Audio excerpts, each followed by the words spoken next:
On voit depuis quelques mois des prouesses dans le monde des IA. C'est quoi une IA? Une IA, une intelligence artificielle. C'est quoi? Bah c'est comme toi mais en artificiel, puis en intelligent. Oh, ça doit sacrément consommer alors. Ah bah figure-toi que oui, les modèles d'intelligence artificielle demandent une consommation d'eau très élevée. Et il y a un vrai débat autour de ça, la technologie et l'écologie. Bah si elle faisait comme moi, boire la bière et du Ricard sans eau, déjà on sauverait la planète. Bah oui Dédé, hein. C'est pas le sujet du jour mais... pourquoi pas. On a vu ces derniers mois des intelligences artificielles capables d'améliorer le son d'une vidéo de manière assez impressionnante, notamment celle d'Adobe appelée Podcast. Exemple. Grâce à Adobe Podcast, on peut en théorie améliorer drastiquement un enregistrement sonore et pallier un défaut de qualité de micro ou de contexte d'enregistrement. Bah du coup, y a plus besoin de micro cher. Eh bah c'est bien là ma question, et j'aimerais qu'on parle de ça.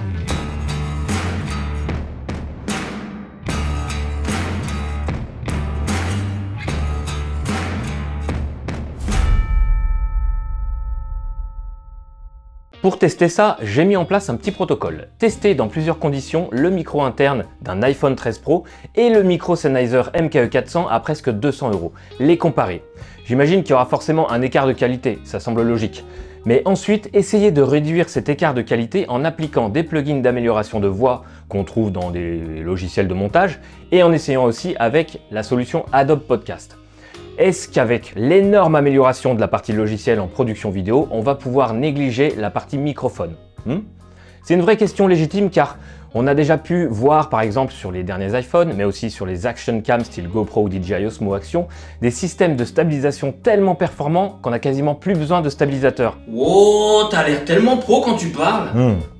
Merci Dédé. T'as dû être amélioré par une IA toi aussi. Ah mais toi, y a rien qui pourra t'améliorer mon pauvre. Bah une petite bière, peut-être bien que si. Le micro interne de l'iPhone, on le connaît tous. Il est dans l'ensemble assez polyvalent et assez bon. Il sature rarement. On peut enregistrer en plein concert avec un son incroyablement élevé et on sort toujours quelque chose de relativement acceptable. Mais pour avoir une voix audible, propre, isolée du bruit ambiant, à part dans des conditions parfaites, c'est vite très compliqué. A noter que sur les iPhones possédant un téléobjectif, le micro s'adapte et son champ d'enregistrement se resserre comme un micro canon lorsqu'on tourne en mode téléobjectif. C'est donc avec ce mode que je ferai mon test pour être au plus proche des caractéristiques du Sennheiser MKE400 qui est un micro canon. C'est dangereux. Est-ce que tu essayes de faire une vanne sur canon dans micro canon? Hein? Oh, on peut plus rien rigoler aussi. Donc le Sennheiser MKE400, micro canon. Pam pam. Avoisinant les 200 €. C'est pas donné, c'est un très bon micro, mais c'est loin d'être un micro professionnel utilisé dans l'industrie cinématographique. Ça reste un usage de production amateur ou début professionnel. Dans l'ensemble, tout est très qualitatif. Des finitions du micro à sa bonnette anti-vent jusqu'à sa pochette de rangement et ses câbles. D'ailleurs, câble fourni pour un branchement sur prise jack caméra et sur prise jack smartphone. C'est bien de le souligner. C'est un micro alimenté par deux piles LR03 fournies avec une autonomie annoncée de 100 heures. Bah quoi? J'ai dit une autonomie de 100 heures. Ah, senteur vanille ou senteur lavande? Ah voilà, merci. Voyant vert quand tout va bien et voyant rouge quand tu es sous les 3 heures d'autonomie restantes. Le micro se fixe par grip flash ou vis. Possibilité d'y brancher des écouteurs pour monitorer le son. Il est très simple d'utilisation. Il s'allume tout seul au branchement. Tu as deux réglages possibles. D'abord le réglage du gain, 0 dB, plus 20 dB ou moins 20 dB. Mais régler ses gains, c'est pas un peu comme de la fraude fiscale? Alors si c'est une vanne, elle est très bonne Dédé, hein. Bien qu'un peu trop technique, ce qui me laisse penser que t'es premier degré.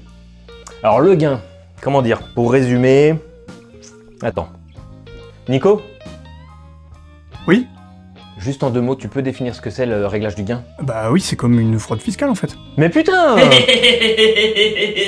Bon, plus sérieusement en fait, le réglage de gain, c'est ce qui va te permettre d'ajuster le niveau d'entrée de la source que tu vas enregistrer. C'est-à-dire que quand tu as quelqu'un qui va parler très très fort, tu vas justement atténuer le niveau, donc tu vas peut-être mettre moins 20. Quand tu as quelqu'un qui parle avec une voix normale, entre guillemets, sans forcer ou autre, tu vas pouvoir mettre 0 sur ton micro. Et si au contraire tu as quelqu'un qui parle vraiment pas fort du tout, tu vas plutôt mettre plus 20. Alors en fait, dans les faits, on a plutôt un potentiomètre qui va nous permettre d'ajuster précisément forcément ce niveau d'entrée, mais là en l'occurrence avec ton micro, bah, du coup tu as juste moins 20, 0 et plus 20, ce qui va correspondre en réalité à des niveaux très forts que tu vas vouloir atténuer quand tu vas mettre moins 20, des niveaux traditionnels de voix quand tu vas mettre 0, et le plus 20 c'est quand tu vas vouloir enregistrer des sons vraiment qui sont très très faibles, mais tu vas aussi augmenter en fait le niveau de souffle, donc il faudra faire attention à ça. Et c'est quoi un dB? Un dB, c'est un décibel, c'est tout simplement l'unité de mesure du volume sonore.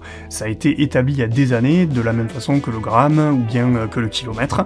C'est l'unité qui nous permet donc de mesurer les sons plus ou moins forts. Je crois que j'aurais pas fait mieux pour expliquer. Bah non, t'aurais pas fait mieux. Et le deuxième réglage, c'est l'activation du low cut filter. Alors? Nico? Le low cut filter, comme son nom l'indique en traduction littérale, c'est un filtre qui va couper les bas. Alors les bas, c'est quoi en fait? Ce sont les fréquences les plus basses, ce sont des fréquences que tu vas entendre notamment sur des bruits sourds. Par exemple, je vais taper ma table ici, ça c'est un bruit sourd, un bruit qu'on a dans les basses. Et donc le low cut filter, il va atténuer toutes ces fréquences que l'on va déclencher en mettant un coup de pied dans le micro ou en tapant sur une porte ou ce genre de choses là. Donc tous les bruits un petit peu parasites. Merci Nico. Ouais, merci Nico d'avoir aidé le patron qui connaît que dalle. Tu veux que je reste au cas où pour la suite ou... Non, c'est bon Nico, on va se débrouiller, t'inquiète. Merci. Plaisir d'offrir. Joie de recevoir. Je l'aime bien, faudra qu'il passe au bar. La marque préconise sur la notice une utilisation du micro en mode avion si on tourne sur smartphone, j'imagine à cause des possibles parasites et interférences. Moi j'ai effectué tous mes tests sans le mode avion et j'ai eu aucun problème. Après, il vaut quand même peut-être mieux quand même y penser. Quoi qu'il en soit, pour mener mes tests, j'ai branché le Sennheiser équipé de sa bonnette anti-vent sur un iPhone 12 mini qui me filmait en même temps qu'un iPhone 13 Pro en téléobjectif dans plusieurs contextes de tournage. Je me suis placé dans une pièce silencieuse mais avec une petite réverbération. On peut dire que c'est une configuration de tournage classique, alors j'ai voulu pousser les micros à la saturation en claquant très fort devant la capsule tout en parlant. Je me suis placé dans une pièce silencieuse mais avec une petite réverbération. On peut dire que c'est une configuration de tournage classique, alors j'ai voulu pousser les micros à la saturation en claquant très fort devant la capsule tout en parlant. J'ai constaté qu'en conditions parfaites de tournage, le micro de l'iPhone 13 est très bon, même si l'avantage va pour le Sennheiser qui isole mieux la voix, capte moins la réverbération. Dès qu'on le pousse à la saturation avec des claps proches du micro, le Sennheiser résiste mieux, la voix est moins couverte par les claps, on sature moins. Et ça, on peut s'en rendre compte si on applique une option d'amélioration de voix. Alors j'ai voulu pousser les micros à la saturation, claquant très fort devant la capsule tout en parlant. Alors j'ai voulu pousser les micros à la saturation en claquant très fort devant la capsule tout en parlant. Les claps disparaissent, mais sur iPhone, des bribes de voix aussi, car le micro a saturé et on a perdu de l'information. Alors que sur le Sennheiser, même si c'est pas très beau, on arrive encore à entendre les paroles. Je me suis placé très éloigné des micros en extérieur pour voir lequel des deux s'en sortait le mieux. Et j'ai même fait des essais en étant vraiment trop loin du micro. Je me suis placé très éloigné des micros en extérieur pour voir lequel des deux s'en sortait le mieux. Et j'ai même fait des essais en étant vraiment trop loin du micro. Sans trop de surprise, le Sennheiser enregistre mieux la voix. Mais je note quand même que l'iPhone s'en sort pas trop mal, même si la voix est plus noyée dans l'ambiance générale et donc moins isolée, mais on arrive à l'entendre, même assez éloigné. Je me suis placé sur un pont au-dessus d'une autoroute pour avoir beaucoup de bruit ambiant et continuer à chercher quelle solution isolerait le mieux la voix. Je me suis placé sur un pont au-dessus d'une autoroute pour avoir beaucoup de bruit ambiant et continuer à chercher quelle solution isolerait le mieux la voix. Là, j'ai constaté qu'il y avait plus match. Le Sennheiser est largement supérieur au micro de l'iPhone. Avec l'iPhone, la voix est audible mais un peu noyée dans l'ambiance. Avec le Sennheiser, la voix est beaucoup plus nette, beaucoup plus isolée. Et enfin, j'ai voulu tester le micro dans les conditions bruyantes et avec du vent. J'ai donc tourné avec un trépied à ma droite lorsque je conduis fenêtre ouverte sur le périph'. J'ai même dit ma dernière phrase sans hausser la voix, juste pour voir comment se débrouillent les intelligences artificielles avec les micros. Et enfin, j'ai voulu tester le micro dans les conditions bruyantes et avec du vent. J'ai donc tourné avec un trépied à ma droite lorsque je conduis fenêtre ouverte sur le périph'. J'ai même dit ma dernière phrase sans hausser la voix, juste pour voir comment se débrouillent les intelligences artificielles avec les micros. Et là encore, en conditions difficiles, le Sennheiser est largement supérieur. Le vent est très bien amoindri grâce à la bonnette anti-vent et la voix est toujours bien isolée du brouhaha. Alors que le micro de l'iPhone prend beaucoup trop le vent et le bruit ambiant. C'est bon, on a fini, on peut boire un coup? Mais tu te rappelles de quoi on parle? Bah c'est un test de micro là, comme d'hab. Mais pas du tout! On se pose la question de savoir si avec les IA on peut se passer d'un micro de qualité. Ah, mais du coup on boit pas un coup? Donc à ce stade, le micro Sennheiser l'emporte. On voit clairement son avantage, surtout lorsqu'on est en condition d'enregistrement difficile. Mais maintenant, si on intègre des outils d'amélioration de voix sur le micro de l'iPhone, est-ce que j'arrive à me rapprocher, voire égaler la qualité du Sennheiser?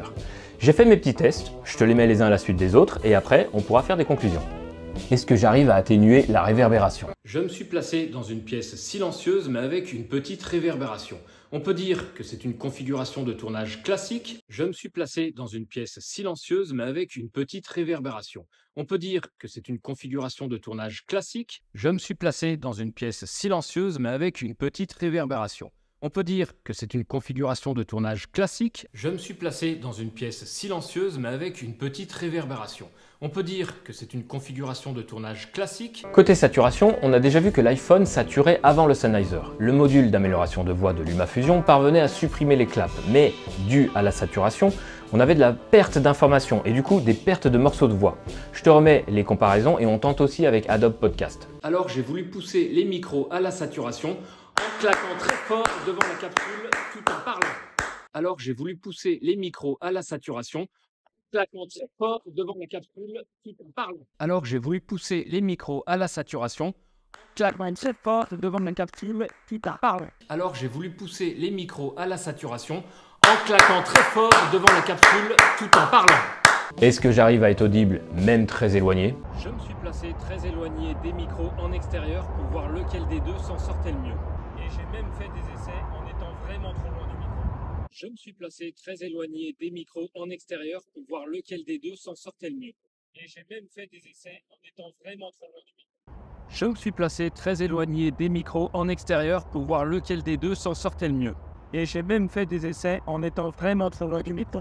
Je me suis placé très éloigné des micros en extérieur pour voir lequel des deux s'en sortait le mieux. Et j'ai même fait des essais en étant vraiment trop loin du micro.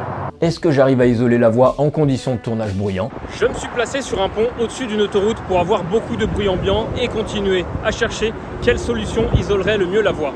Je me suis placé sur un pont au-dessus d'une autoroute pour avoir beaucoup de bruit ambiant et continuer à chercher quelle solution isolerait le mieux la voix. Je me suis placé sur un pont au-dessus d'une autoroute pour avoir beaucoup de bruit ambiant et continuer à chercher quelle solution isolerait le mieux la voix. Je me suis placé sur un pont au-dessus d'une autoroute pour avoir beaucoup de bruit ambiant et continuer à chercher quelle solution isolerait le mieux la voix. Est-ce que j'arrive à isoler la voix en conditions de tournage bruyant et venteux?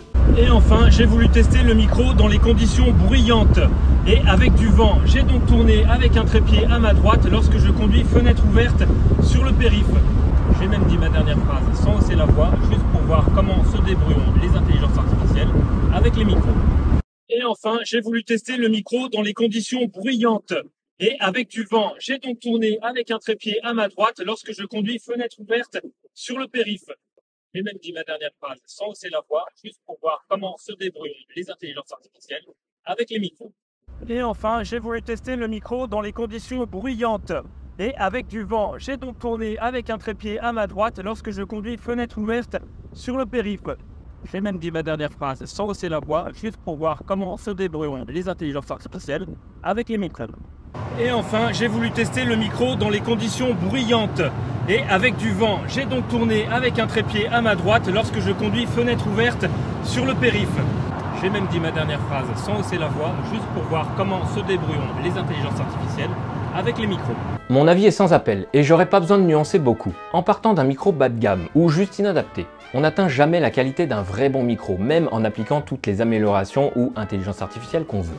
On parvient à réduire voire supprimer les bruits parasites comme l'ambiance de fond ou le vent, mais au prix d'une modification de la voix, d'un aspect robotique, voire même d'une perte d'information. Je ne dis pas que les modules ou intelligence artificielle d'amélioration de voix sont inutiles, bien au contraire. Elles peuvent être très pratiques pour améliorer, mais pas pour sauver. Il faut voir ces solutions comme un plan B lors d'un tournage, mais le plan A doit rester un matériel adapté au contexte de tournage. Ah bah je l'ai pas vu venir celle-là. Hein? Non mais moi j'y croyais dur aux IA avec tout ce qu'on entend parler là. Ah! Et pour acheter un bon micro alors? Des micros pour tes tournages, j'en ai présenté plusieurs déjà sur la chaîne. Micro-cravate sans fil, micro-canon entrée de gamme mais qui font le job. Ce micro Sennheiser est une très belle référence, très qualitative. Ça ne remplace pas un micro-cravate, c'est complémentaire. Et ça dépend aussi du contexte de tournage. Mais je le trouve vraiment très bon. S'il t'intéresse, je t'ai mis un lien en description pour l'acheter. Cependant, la vitesse de progression des intelligences artificielles est assez incroyable en ce moment. Et je pense que personne ne peut prédire ce qu'elles permettront de faire dans quelques années, voire même quelques mois. Par exemple, s'il est déjà possible de faire parler et même chanter n'importe quelle voix, si j'étais président de la République, elle a les yeux revolver.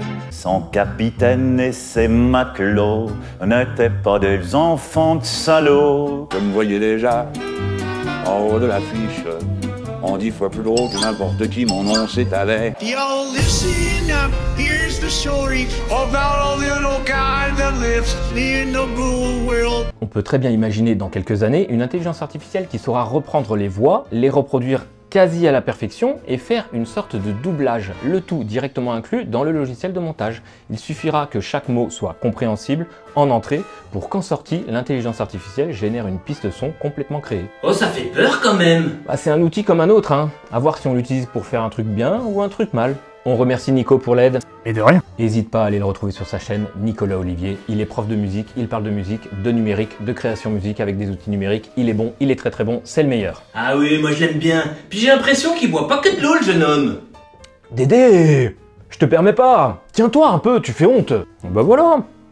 Et pour soutenir la chaîne, évidemment, t'as le lien d'affiliation en description, mais tu peux aussi lâcher un petit pourboire via Tipeee ou les Super Thanks. T'as la petite boutique de goodies et beaucoup moins cher, mais tout de même efficace. Tu peux partager au maximum autour de toi la vidéo et la chaîne. Oublie pas de t'abonner, mets la cloche pour pas rater les prochaines vidéos. Et sur ce, monsieur, dame, plaisir d'offrir, joie de recevoir. Allez, bien le bonjour chez vous.